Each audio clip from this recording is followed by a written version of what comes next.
องบางคนจนเพื่อนบางคนจนสังคมไม่เหลียวดูไม่มองดูไม่แลดูไม่ดูแลไม่ห่วงใยไม่ใส่ใจไม่ให้ความรักพอเรามาฟังอย่างนี้ปั๊บได้ฟังเรื่องที่ครูบาอาจารย์ท่านพูดถึงมันมาตรงกับเราก็ลองพิจารณาตามแล้วเอาแนวทางนั้นไปใช้อย่างสมมติว่าเราจนเพื่อนสิจัดงานยังก็ตามหมู่สิมาซอยก็ยากขันบ่ได้จ้างจักจ้างบ่จ้างน่ะญาติพี่น้องเสียจนได้จ้างคนมาให้ใส่มีมาแล้วอาจารย์มหาสมนี่พูดบ่อยน่าจะไปเจอมาแล้วพวกมามัดหัวผ่าขาวมัดแล้วก็ให้คือเพราะเขาจ้างมาให้คันว่าคือเขาก็บ่จ้างยิ่งนิ่งอันนั้นยังคักบัดนี้เดี๋ยวนี้พระก็เป็นน้ำเขาไหนว่าเป็นแต่ซุ่มนี่แหละ ซุ่มปัญญาหักไม่แต่ก็เคยพออยู่เด้เทศจบปับมาแป้งแรงแล้วตัวพระเขา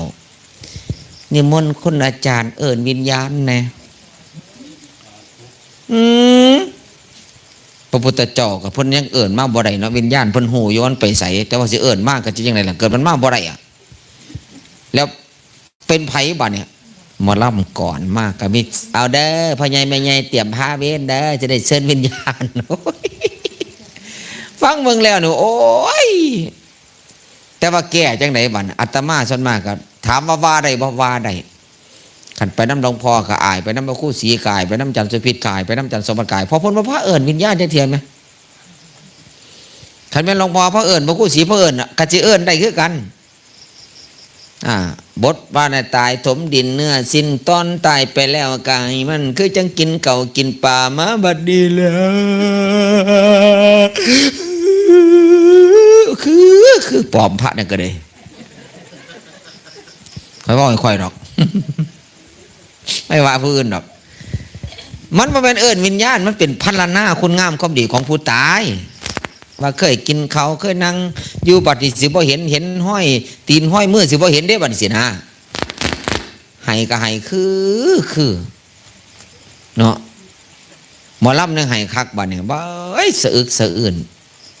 เฮาเลยเข้าใจผิดว่านั่นคือวิญญาณพ่อวิญญาณแม่ไม่อีหลีห้วยขันมากเว้าก็เว้าจะได้นั่งอยู่สิติสิบ่ได้มุนอิเลบ่เฮ็ดหนีไผหนีมันพุละทางฉะนั้นคนจนหมู่นี่สังเกตขาดหยังบ่พระพุทธเจ้าเพิ่นเว้าหลักการขาดไว้อยู่4อย่าง1ขาดการให้คันตระกูลนี่บ่เคยให้พี่น้องนี่สิมานั่งอดตะลับครับตะนอนปันติว่าได้ก็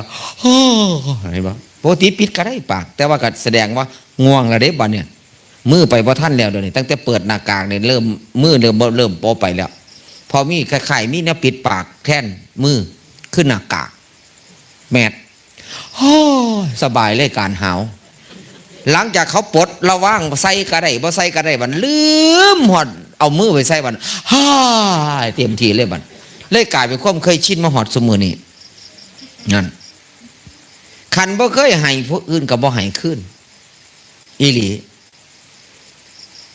ขันย้อนให้กันนี้จังไปนี่บ่ไปก็บ่ไปหรอกวะไปสังฆทานหลายวัดนี่ก็เดิมอย่าว่าเก่าวัดถวยมันจะครบ100 วัดแล้วบ่ไปซุมือเอาโลดนี่สิกินซุมือปนบ่พระซั่นเด้ผู้ว่าคนบ่เข้าใจบ่ได้ไปวัดเดียวไปหลายวัดกินคักกินแน่มันก็สิกินคักกินแน่นี่กินแต่สังฆทานมันอื่นบ่กินบ่ที่ว่าล่ะเห็นบ่แต่บ้านเฮาเข้าใจอยู่ดอกไก่หลวงพ่อแม่นบ่ไปเฮาก็ได้เกาะหอยน้ำคนบ่ไปก็ยังมีหอยน้ำเย็นเนาะอันบ่ค่าน้ำเด้อค่าไฟเด้อค่าน้ำหยอดซอยเพิ่นช่วงคืออยู่เด้บางเว้นก็มาบ่ทันซะดอกแต่ว่าเพิ่นก็เป่าวิ่งอยู่จันเป็ดซื้อหยังซื้อเป็ดวันนี้มาแต่ก็บ่ได้ตั้งใจสิไปนั่นดอกแต่ว่ามันไปมีเงินไขก็เลยไป ผมว่าเราสิจัดงานพร้อมพอดีแล้วก็เลยไปบอกกล่าวพร้อมนิมนต์ไปงานม่นอาจารย์ล็อกอาจารย์ไว้นะเว้าทรงสิคือว่าเราสิสร้างหลวงพ่อพระอุปคุตเว้าถึงเรื่องฤทธิ์พระอุปคุตแล้วนี่ทรงสิคือซั่นเด้เพิ่นว่าก็เลยนั่นมันเลยพาโยมไปคารวะมื้อนี้ส่งอาจารย์ด้วยความปลอดภัย คือบุกไปทางนั้นนอกบ้านนอกมีทางสอดบ่เขาหน่อยโอ้ข้าจีหินโอ้ออกกล่องอ๋อครับผมป้าเจ้าหน้าเพิ่มมาแล้วมันลงทุนบุกไปทั้งปัญญามันออกกล่องนะว่าอาจารย์ก็ออกแล้วออกมาจังสมงกวนแล้วออกสำนิสิเป็นยังเนาะปลอดภัยแคล้วคลาดมือก็สิเดินทางอีกเลยนะนอนจังอิ่มเลยมือก็ได้พวกได้ครัวเขาตกแตกเนาะมันเนาะท่านคือการให้นี่ว่าหลายอย่างแล้วอย่างหลวงพ่อพระครูศรีนี่เพิ่นไปใส่นี่จนเขาได้เอิ้นว่าเสียมแก้วมังกรแล้วเลยนั่นเห็นบ่บอกว่าท่านได้จบเปิดก้นออกแก้วมังกรออกเห็นบ่คันบ่ทวงขิงคาอีกตั้งหากเห็นบ่คันบ่ทวงเนี่ยฮอดวัดโอ้ยว่าแล้วนั่นเห็นบ่นั่นอันนี้สงฆ์นั่นนี่ว่าสิบ่เอิ้นเสียได้ยังไงเอา ไปใส่ก็ไปโปรยปลายนี่คือการให้เด้พี่น้องเดี๋ยวว่าเบิ่งข่อยเป็นผู้เทศมันนี่เลี้ยวเบิ่งแล้วมันเสร็จกูแท้2 หน่วยกูสิยุ้มไปยังได้หลายโอ้ยเสียดายกูบ่ได้ผ่าพม่ามาติดตรงห่อไปเลยปาดเอามาหลายเหลียรถคันนิดหน่อยเอามาหลายเถอะเสียงไปยังไงมันนั่งยังไงเบียดยังไงโอ้6-7 ตันสาถุยพอเด้อเปิดไปแกกตั้งสกล6-7 ตันพระธรรมยาได้โยมตันนึงนี่หลายก็ครึ่งตันอยู่เด้6-7 ตันปาดมันจะว่าเบิดอำเภอเนี่ยปีนั้นเพิ่นขนไปสกลนครน้ำท่วมพระนานิคมได้กินย้อนแก้วมังกรอีหลีเด้บ่แม่นได้กินย้อนแก้วมังกรธรรมดาคือพวกใดเนี่ยเอาง่ายๆซะพวกใดหน้าด้านพวกใดเว้าเก่งนี่ของก็สิเข้าบ้านนั้นหลายบ้านนี้ได้บ้านนี้ข้าได้ไปดักเอาข้างทางอ่ะแม่ไอ้พวกที่ไปก็เลยบ่มีเรือรถก็ไปบ่ได้น้ำท่วมเนาะก็เลยไปเทแต่บ้านนั้นจนเอียแล้วบัดบ้านที่ท่วมไม่หลีบ่เนี่ยที่กำลังท่วมมันบ่ได้บ่เนี่ยมันแม่นอยู่บ่มาอาหารเขาคือหลายไปแก่คือเขาส่งมาเลือกเอานะเขาเลือกเอาคือดิอุ้ยอันนี้บ่เอาอันนี้บ่เอาส่งสินะบ้านนั้นมากอันนี้บ่เอามันเลือกแต่ของเฮาบ่เนี่ยของเฮามันครบเซตอ่ะอาจารย์สมบัติก็ไปตอนนั้นอาจารย์พระครูศรีไปอาจารย์ไอ้นั่นก็ไปอาจารย์สุพิษก็ไปโฮมกันก็เลยตัดสินใจเอาจังสี่ซะเฮาบุกลุยข้างหน้าเลยอยากไปเฮ็ดให้เจ้าได้กินอยากไปซอยให้เจ้าที่ผู้เดือดร้อนอีหลีพ่อบุกเข้าไปวันเติ้งไห้เติ้งห้องใส่อยู่พนันนิคมสกลนครไล่ไปพุ่นน่ะทางว่านอนนิวาสไล่ไปน่ะไห้คือว่าโดนไหนก็ไงว่าอย่างเดียวอันมันก็ถ่วงว่าให้ไปแล้วจนละเล่นไหนนี่ว่าขี่ก็คนบ่เคยเนาะอาหารเบิดบ้านเนี่ยเทใส่บ้านนั่นเบิดเหลือดอกคนละเป็นพันบ้านเนี่ยให้เจ้ามาหุ่มกันอยู่ศาลาเว้าม่วนนั่งเป็นระเบียบแล้วบ่ได้ห้องบ่ได้เฮี้ยวหยังกันได้นั่งอยู่ศาลาเป็นระเบียบเรียบร้อยเพราะว่าน้ำมันท่วมศาลาบ่มีหม้องสิไปทิ้งขี้แห้งก็บ่ได้นะได้บักแก้วมังกรจากของอาจารย์พระครูศรีไปที่หลังที่แรกสิว่าเทลงบ้านว่านั่นแล้วได้โทรหากันอาจารย์ครับบ่ต้องนั่นจอดเงาเข้ามาข้างในเลยครับเอาไปได้บ่ได้ครับ6 ล้อขนไปได้แก้วมังกรซอยชีวิตพลถุงโอ้ยเจ้าอ่อนซ่อนแก้วมังกรจะซื้ออาหารอันอื่นบ่มีมันเบิดแล้วแม่เทกระจาดเบิดแล้ว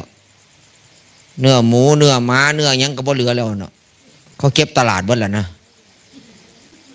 หาทุ่มให้เจ้ายังถ่าอยู่ไหมนั่นกองกันอยู่วัดอยู่เอาไปมานี่แล้วก็เลยคิดหอดการให้เนี่ยมันธรรมดาเด้จากนั้นมานั่นเริ่มให้เท่เดียวนั่นละบัดเนี่ยเพิ่นไปเทศใส่เพิ่นก็เว้าให้ฟังความยากความลำบากพี่น้องทุกเรื่องน้ำท่วมไปบ้านนั้นบ้านนี้เลยมีเจ้าภาพแก้วมังกรมื้อนี้ก็ไม่เพิ่นหลายตันอยู่ตัว4-5 ตันอยู่วัดก็เดี๋ยวมาถวายซื่อๆเนี่ยบ่ได้คิดสิเอากำไรในตลาดเลยอ่ะมาเต็มวัดจนบ่มีบ่งว่างเดี๋ยวนี้มื้อเพิ่นสิขนไปสกลนครน้ำแกกถึงเพิ่นตะเพื่อละบัดเนี่ยกลับมาแต่ละคนหน้าตาสิคือแก้วมังกรเลยท่านบังรถตะปุตะปะ แดงองตองเองตะกี้เนี่ยโอ้ยว่ามันคักเติบไปเนาะอย่ากิน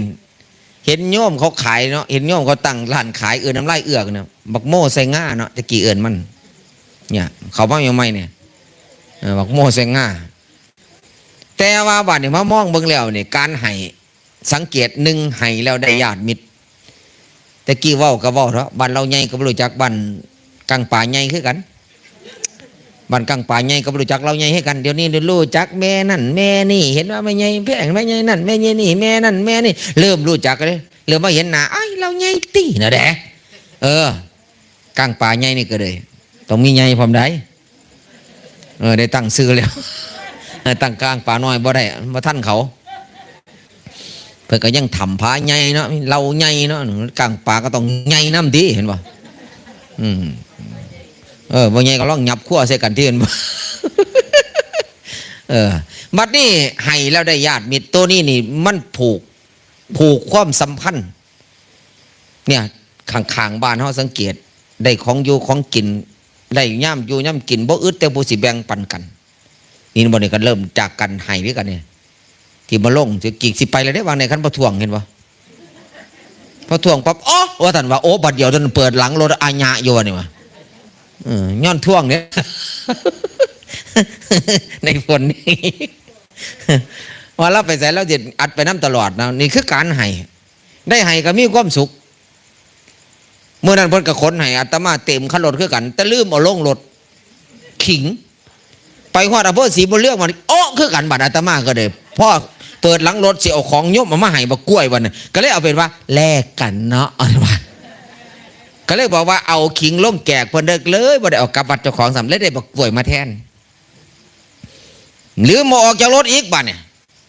อบอยู่หั่นล่ะจนสุกข้ารถไปบ้านไหนอีกละบัดเจอบักกล้วยสุกวันแรกยังบ่นี่แหละได้แลกมาอีกแม่บัดน่ะมันก็ได้เป็นบุญเป็นบารมีการให้ท่านมันก็แปลกประหลาดได้บางครั้งก็ไม่ได้ตั้งใจให้บักอันหนึ่งมีเมียงามมือหนึ่งพระราชาออกยังราชดำเนินชาวบ้านก็คือไปเสด็จปกติอีอันนี้บัดเปิดหน้าต่างออกลืมคิดพ่อว่าพระราชาเสด็จมาหน้าเฮียนเจ้าของเปิดตอนเจ้าของกำลังตื่นนอนใหม่กะจิสินตุ่มเอิกที่เนาะข่อยก็บ่เกิดบ่ทันไหมพอแก๊กพระราชาบ่เหลียวเบิ่งมันลงมักเมียเขาเพิ่นนี่ก็ได้เพ่งลงละมักเมียเขามาแต่พุ่นเด้เมียเขาก็เป้าหมายมันดังมาแต่พุ่นเด้แต่บ่เห็นว่าแต่งซื่อกลับไปนอนบ่หลับหาเรื่องสิเอาเมียเขามาเป็นเมียเจ้าของพระราชาเด้นี่คิดแล้วคิดอีกจะว่างจังใดขั้นจิตใส่คนไปจับเดี๋ยวก็คนก็สิว่าอันแต่มันมาประหารสั่งผัวมันเขาก็จะหาเรื่องนั้นให้เฮาคิดแผนการได้ก็เลยบอกว่าไปเรียกบักอันนี้เขาเฝ้าด่วนดูว่าซั่นว่าพ่อได้ยินข่าวบักอันนี้มันก็รู้เลยโอ้ยไปด่าเมียเลยย้อนมึงเขาบอกให้ปิดประตูปิดหน้าต่างพระราชาเสด็จมึงไปเปิดหน้าต่างเฮ็ดหยังผัวก็คิดอยู่แล้วล่ะว่าย้อนเมียโคโลไปพระราชาเห็นหลังจากนั้นพระราชาเลยสั่งว่าจงให้นายอันเนี้ยไปเอาดินโกมุตซึ่งมีอย่างเดียวอยู่ในเมืองพญานาคแล้วคนธรรมดาสิไปเอาได้จังไหนบ้านคือหาเลี้ยงใส่ขันมาบ่ได้สิตัดข้อประหารจะได้วางแผนจะได้อันเพิ่นผู้นี้ก็ได้เพิ่นผู้นี้ก็ไปแต่วันเมียก็ต้มเขาต้มยังไห้แต่เศร้าคือกันกับสู้ซกไงล่ะครับอมิตตานี่ล่ะเอาเขาใส่บังไปกินข้างหน้าเด้อบ่เนี่ยแล้วสิไปไหนแล้วบ่มีวีซ่าบ่เนี่ยก็เลยไปกินเขามันก็ว่าเป็นอารมณ์จะกินเนาะก็เลยเอาเขาทิ่มลงน้ำจมไปน้ำกินซะสูว่าซั่นว่าอันกูนี่สิตายแล้วล่ะจังไดก็สิลงไปเอาบ่ได้ดอกดินโกมุตเนี่ยมันอยู่เมืองพญานาคคนน่ะอันสูงยังเป็นปุงเป็นป่ายังมีอายุยืนเนี่ยนะเดียวบ้านเขาที่เจ้าของสิกินเนี่ยเท่ให้ป่าได้กินแล้วบ้านเนี่ยบริวารก็คือบริวารของพญานาคมุดลงไปเป็นไล่งานพญานาคมีบักกระนึงจมว่าท่านว่าแต่ได้กินอิ่มหนำสำราญลูกว่าได้กินเขากินปลาวาไปเองเสียมาโปรยท่านไหนเห็นว่าท่านไม่ได้ตั้งใจได้น่ะ ป่าโมนี่ไปไล่งานพญานาคว่ามันสิยากหยังซ้ำดินเนี่ยอยู่ในเมืองเอาออกให้มันเท่าล่ะก็เลยนำดินนี่ขึ้นมาให้นายนี่นายดีใจบัดเนี่ยห่อดินได้อันผู้พระราชาก็คิดอีกเรื่องบัดเนี่ยคนมันมีวีซ่าเกิดมันไปเอามาได้อีหลีบัดเนี่ยกูก็สิบ่ได้เมียมันตัวบัดเนี่ยทหารปิดประตูเมืองตั้งแต่หัวค่ำว่าซั่นว่าปกติปิด6 โมงแรงฟาดตั้งแต่บ่าย 3พุ่นบัดประชาชนเดือดร้อนบัดเนี่ยเอาปิดไว้แท้การค้าขายกันคมนาคมไปมาบ่สะดวกสบายพระราชาสั่งมิดแต่กี่พระราชาคือกฎหมายใส่ระบบสมบูรณาญาสิทธิราชพ่อเล่ามาบัดเนี่ยเราก็รีบมาเราดีใจเนาะโอ้รอดแล้วกูบัดว่าซั่นว่าได้ดินมาแล้วเอาไปเอามาเฮ็ดจังไหนบัดพ่อรู้ว่าพระราชาสั่งปิดกูว่าแล้วหาเลี้ยงใส่เข้าไปในเมืองบ่ได้ต้องถูกโทษประหารเลยจับดินกมุดที่ได้มาจากเมืองพญานาควี่ไปขามกำแพงคอยเอามาเด้ออย่าว่าคอยว่าเอามาบ่ได้เด้อวี่ไปเลยหอยเลยหนีไว้บัดสุบจะว่าเราสิเป็นหนีเสียงจังสิรอดเนาะขันมาบ้านเราใหญ่ก็คือสิบ่รอดเพราะว่าก็สิซอกแซกนั่นคนแปลกหน้ามากก็สิรู้ได้พอได้แปลกหน้ามาแน่นบ่ไปทำพระใหญ่ก็สิตรวจสอบทุกฝีก้าวไปก้างปลาใหญ่ก็สิตรวจสอบเบิ่งกันนี่เนาะโอ้ แต่ว่าเราคิดได้ไปลี่อยู่หลังวัดหลังในอุโบสถ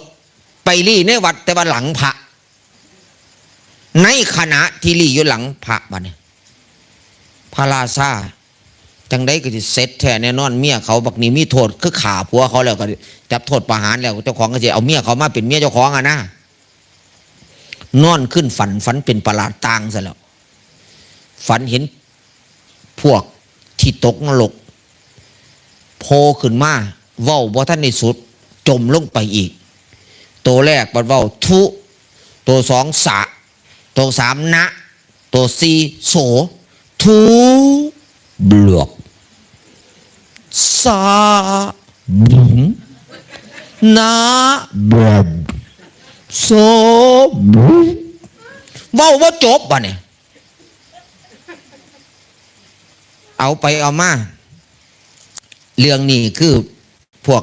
ตกนรกเนี่ยมันสิเว้าให้จบอยู่ดอกมันกระสร้างกรรมมาคล้ายๆพระราชานี่นะก็เลยพระมเหสีก็เลยดึงพระราชาองค์เนี่ยพระมเหสีหลวงนะเข้าไปหาพระพุทธเจ้าก็ฟังว่าบ่มีผิดบ่มีไพ่กับพระองค์ดอก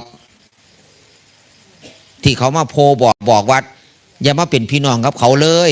อันความคิดพระราชาที่คิดอยู่เดียวเนี่ย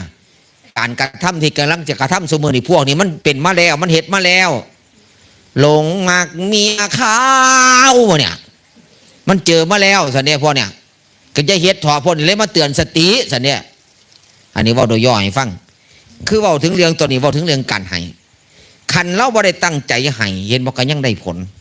อันซุ่มเฮาตั้งใจให้บ้านเนี่ยตื่นแต่เด็กลูกแต่เศร้ามือส่วนเสแต่งานไผขี้ขาดบ่พ่ออยู่พ่อกินไผขยันคนขวขจังสีมีเงินใส่ไผสนุกกี่ห้าเล่นสนุกเอาเต็มมวลเฮขังพูน5ขังพี่ไผหนาจะทุกจน1เขาและลูกก็มาบ่ายก็บ่ได้เด้ตีมือไว้ใส่บาทไม่ไปจกเก็บมันเก็บพุ่นเขากำหอมๆเนาะสมัยก่อนอยากกินได้เขากำกินเขากำกับติดอ่อนตอนเลยนะย่าเนาะกินเขาเกี้ก็อ่อนตอนเท่ากันเลยจะว่าติดจังไหนวะเนี่ยเอาไปเอามาบ้าเนี่ยจนเขาเป็นผู้เป็นลูกเขาก็คิดได้สมัยอันนี้ว่าสมัยเป็นคนเด้อบอกให้ฟังแต่พอท่านได้บวชพุ่นคิดในใจคิดจังสิเด้เบิ้งแหละตระกูลกูคือไม่พอได้บวชแล้วพี่น้องกูตั้งไหนไปกูคือแพงกับแพงแนวไว้ให้พระแต่ตอนนี้คิดไปแต่เนี้ยแล้วมาบวชจะรู้จักบ่อนโอ้ท่านคือการให้1ให้ของเสมอกันเฮากินแก้วเฮาก็เอาแก้วไปวัดเฮากินป่าเฮาก็เอาป่านั่นว่าให้ท่านแบบสหายท่านเสมอกันกินหยังใส่หยังก็เอาของนั่นล่ะของประณีตจังใดเฮาใส่เฮาก็ไปให้พระจังซั่น2ถาดท่านเฮากินหยังดีเฮากินสมผักกินตอนแต่เอาน้ำสมผักไปวัดนั่นเอิ้นว่าถาดท่านเหลือเดนจากเฮาแล้วจังเสร็จพระเขาขันบ่เน่าเขาขันบ่บูดกับบ่หอดวัดสมผักขันบ่สุกับบ่เอาไปวัด คันแม่นเว้าก็เว้าแกงผักขี้เหล็กคันบ่เข้มก็บ่ฮอดวัดใดเพิ่นบ่พากันคิดว่าพระสิบ่เข้มบ่เหรอเห็นบ่แม่แพงสิบ่คิดว่าพระสิบ่เข้มบ่เหรอพระก็เข้มพอมาเริ่มเข้มแต่ชุมเจ้าบ่กินแล้วอันนี้คือกันอันนี้เปรียบเสมือนคือการให้ท่านคือการให้แล้วได้ญาติมิตรให้อันที่สองให้แล้วปิดช่องว่างย้อนเฮาให้เด้นี่พี่น้องเขาจังดูแลเบิ่งแย่งกันเห็นบ่วางใดนั่นก็ย้อนเบิ่งแย่งกันเห็นบ่มากกับบ่กล้ามาเอิ้นแห้งในยันวงทั้งนี้แตกคือกันเพราะยายวีตกเตียงหัวแตกหลังจากป้อนเขาแมวแล้วหงายท้องปังงังเพราะยายวีใกล้ๆเฮานี่ล่ะหงายท้องปังงังแล้วลงแต่ว่าแตกเกลือบินเห็นเลือดเจ้าของโนเลียดผู้อื่นเสยไปโรงพยาบาลแล้วเดี๋ยวนี้จะกลับมาหรือวังแต่มาเอิญก็บ่ได้เอิญแห้งนี่แหละผู้มาเอิญก็เลยคอยเอากันไปเห็นบ่ย่านวงข้างนี้แต่คือกันมันเถอะตกเตียงอ่ะนั่นคือการให้ห่วงแห้งแง่งกันเด้อันผู้ได้ยินข่าวก็ใจเต้นตุบๆตับๆบุบเวนั้นค่อยๆย่องไปทางนี้ก็ย่านห่วงทางนี้คือการยันวงแตกค่อยๆไปเป็นอย่างไรพ่อกับปากกาห้องแห้งบ่หลายดอกเต็กหัวแตกทุกขลาบย่อนแมวมันนั่งเปินเนาะเตียงค่อยนั่งก็เลยอันนี้หมายถึงว่าปิดช่องว่างอย่างคือการให้แล้วได้ญาติมิตรปิดช่องว่างปิดช่องว่างลงสู่ที่ต่ำก็เลยเบิ่งแง่งกันซอยกันเบิ่งตาเป็นหูเป็นตาแท่นกันได้นั่นแหละเขาเอิ้นว่าจากอานิสงส์ของการให้ก็ลองบ่อ่อนซ้อนดูตัวครอบครัวไผมันโอ้ยบ่ได้ว่ามานั่งอดตะลักกับตอนนั้นปานนี้ตกกระตกไปที่เตียงเรื่องของเจ้าเนาะฟื้นก็ฟื้นบ่ฟื้นก็บ่ฟื้นแล้วนั่นเห็นบ่นั่นคือปิดช่องว่างมื้อนี้เฮามาปิดช่องว่างเฮาคือกันมาฟังเทศน์ฟังธรรมมาซอยโจรผู้สูญเสียก็เสียใจหรอกแต่ว่ามันก็ยังมีความดีใจว่าพี่น้องบ่ทิ่มบ่ปาเมียงอบอุ่นเนี่ยคือปิดช่องว่างในที่โศกหรือเศร้าซ้ำกันก็พวกไปปิดช่องว่างตอนเขากำลังโศกกำลังเศร้าเห็นบ่ล่ำหนาไฟย่ายการล่ำหนาไฟบ่แม่นซอยขึ้นสวรรค์เด้และบ่แม่นล่ำหนาไฟพร้อมล่ำหนาโล่งพอไฟพอท่านได้เผาขันล่องล่ำหนาไฟคิดว่าสิมีพายุเผาไว้ความแต่มันจะบอกแต่ขามาขังหลังลุกขึ้นมาซะน้อเนี่ยนี่คือล่ำหนาไฟแท้คอยก็คิดสั่งพวกล่ำอยู่ที่แหลกก็เลยคอยจำได้เลยเอราวัณห้องนี่ใกล้ๆนี่แหละหลวงพ่อบอกหมาเทศเด้อหลวงพ่อกับไปงานนั่นคอยเทศอยู่ประมาณเกือบ2 ชั่วโมงถ่าเจ้านายสิมาประท่านไงพวกล่ำมาพ่อ10 นาทีย่ายตริงตริงตริงตริงตริงตริงตริงตริงตริงตริงตริงตริงอันมูล่ำมีแต่ลูกน้องอยู่โรงเรียนเอราวัณวิทย์นี่คอยก็เลยถามว่าทั้งเกศนางที่มาล่ำนั่นเขาให้จักบาทที่มาตากแดดอาบแดดผ้าแป้งแต่บ่าย 2บนเขาได้ผู้ละ1,500ข่อยก็เลยมาเบิ่งซ่องข่อยเทศ2 ชั่วโมงครึ่ง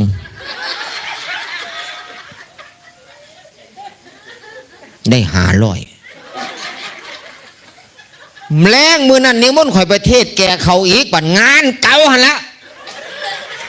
ข่อยก็เลยบอกเจ้าพ่อนับจากนี้เป็นต้นไปอาตมาจะไม่เทศอย่างนี้อีกแล้วนะถ้าเป็นไปได้มีงานจัดขึ้นในงานครั้งนี้อาตมาขอฟ้อนหน้าไฟดีกว่า10 นาทีได้1,500ไม่ย่ายคอยจะฟ้อนแม่นได้ขึ้นธรรมาสพลันแตรงมันง่ายกินง่ายให้เหรอเห็นแล้วว่าเมาหลวงพ่อหัวหลวงพ่อก็จะได้เห็นกัน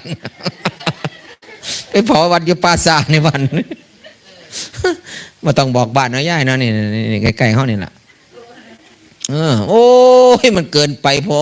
ดให้ท่านเลยก็ให้ทำกันในน้อยย่ายเนาะแต่ก็บอกว่าเขาท่าแป้งบ่ให้ค่าแป้งบ่ก็คิดอยู่เดียมันก็บ่ได้รับยังเกินไปเลยวันนั้นว่ารับหนาไฟคอยเบิ่งแล้วไฟก็บ่ทันได้เผาวันรับหนาโล่งซะคอยเลยไปถามเขาอีกว่าผู้ฝึกสอนเอาล่ำเห็นยัง เพื่อเชิญดวงวิญญาณลำหน้าไฟให้ดวงวิญญาณขึ้นสู่สวรรค์อ๋อเธอขันลำหน้าไฟดวงวิญญาณขึ้นสวรรค์ได้โมต้องนิมนต์พระไปเทศดอกโมต้องนิมนต์พระไปสวดลำแมนเบิดมือเลยแต่งแมนบ่เอามันสิบคณะก็ได้ตัวเขียนพินัยกรรมไว้เลยถ้าแม่ตายอย่าลืมเอาลำมาลำให้นะแม่กลัวตกนรกแต่คำว่าปิดช่องว่างล้ำหนาไฟเพื่อช่องว่างความทุกข์ความโศกความเศร้าที่เพื่อนได้สูญเสียญาติพี่น้องสูญเสียพอสูญเสียเมียสูญเสียผู้ใดในสมาชิกในบ้านของเขาเสียชีวิตลงเสียใจหลาย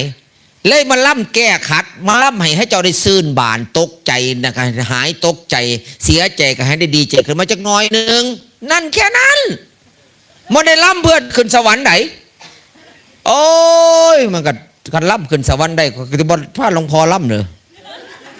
โอ้หลวงพ่อก็จะบอกพระขอล่ำอยู่บ่ฮะมาหางานนี่อยากงานโยมพิเศษไปอยากให้เราขึ้นสวรรค์ปะพระล่ำสิว่าคึบกันคักปัญญังเดียมันโมเมนต์เฮาว่าเลยเข้าใจผิดว่าล่ำนาไฟจุดผู้จุดยังขึ้นทรงดวงวิญญาณผู้สอยขึ้นสู่สวรรค์โอ้ยมันคนละอย่างแล้วผิดแล้วผิดหลักคำสอนนั่นคือจากการให้ท่านอันเดียวเด้อันสุดท้ายหาทางขึ้นสวรรค์มีซุมเจ้าเคยอวยพรผู้ใดบ่ว่างดอกไม้จันทร์ลงนรกเด้ออย่าได้พูดได้เกิดชาติใดก็ให้ตกนรกเด้อไปซะไปตกนรกมีบ่ยายมีแต่ว่าไปสู่สุคติเด้เนาะแม่นวะแต่ว่ากันระวังเด้อไปอวยพรครูบ่าวสาวก็จะไปหลงคำอวยพรคนตายล่ะขอให้เจ้าบ่าวเจ้าสองลูกหลานที่แต่งงานกันแล้วไปสู่สุคติเทินเนี่ยไปเบิ่งดีๆล่ะงานแต่งเลยเป็นงานศพ